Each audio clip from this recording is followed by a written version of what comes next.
Hello and welcome to another episode of Reese's Random Reviews. I am Reese and I'm about to give you a random review. Today's random review is about a very famous duo. No, not these guys, but maybe another day. Nope, today it's about Tom and Jerry.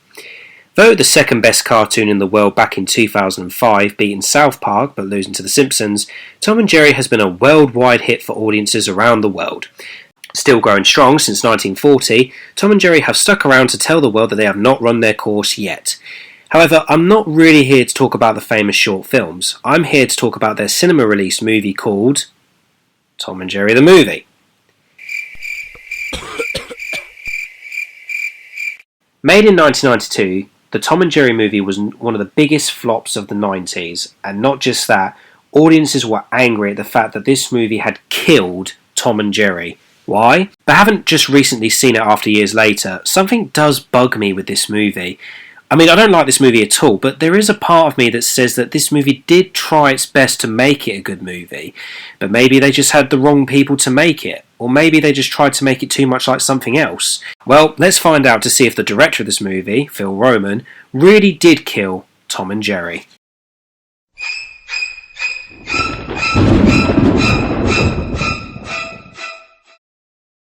Before we talk about the movie itself, let's talk about Phil Roman. Phil started off as a career in Disney as an animator, until he founded his own company called Roman Entertainment. Since then, he has worked on many classic animated projects such as The Simpsons, King of the Hill, The Grinch Who Stole Christmas, and even The Charlie Brown Show. His first directorial debut started with the Tom and Jerry movie. Phil Roman might have not done his research on Tom and Jerry when he made this, as the mistakes in this film just got bigger and bigger every time we watched it. Okay, so to start this off, the first 10 minutes of this film are great, because Tom and Jerry don't talk. It's silent and it looks like something good is going to happen, until Tom and Jerry talk. They broke one of the biggest animation rules ever, is that Tom and Jerry don't talk. Critics said that giving Tom and Jerry dialogue was the biggest mistake this movie has ever done. And not just that, the actors' voices didn't match Tom and Jerry's personality. The second big mistake with this movie was the plot. Tom and Jerry find an orphan girl called Robin who lives with her Aunt Fig, but as soon as they meet her, this is when the film turns flat. Because the film starts off really good about Tom and Jerry, and then, when Robin shows up, I mean, it's just all about her. I mean, she's not even the protagonist of this film. Tom and Jerry are, but they turn into like the sidekicks of the movie. I mean, that's one of the biggest mistakes of this film, is that turning your title characters into sidekicks. The third big mistake with this movie is that there are too many villains in this film. I'm serious, there's like 10 evil characters in this film, and plus, they all look like a rip-off from other characters from other famous films.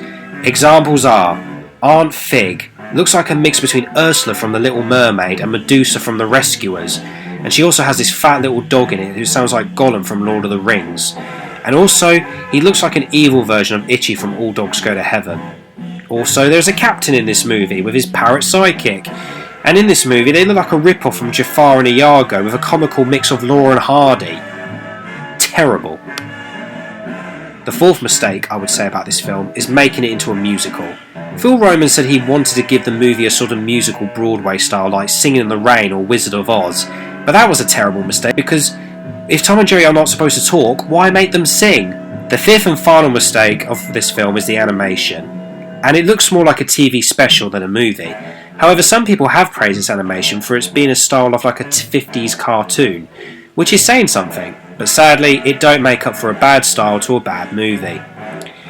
However, despite so many negative points about this film, you've got to admit that maybe coming up with a Tom and Jerry film would have not been easy. I'm not making this to diss Phil Roman at all. I mean, I think he's a really good animator, but I just think that maybe he was the wrong guy to direct this film. But being a huge admirer of his early work, I do have to give him some credit for trying. But Tom and Jerry are still hits to this day, even if sadly Phil Roman might have killed them in just one movie. I'm Reese, and I've just given you a random review.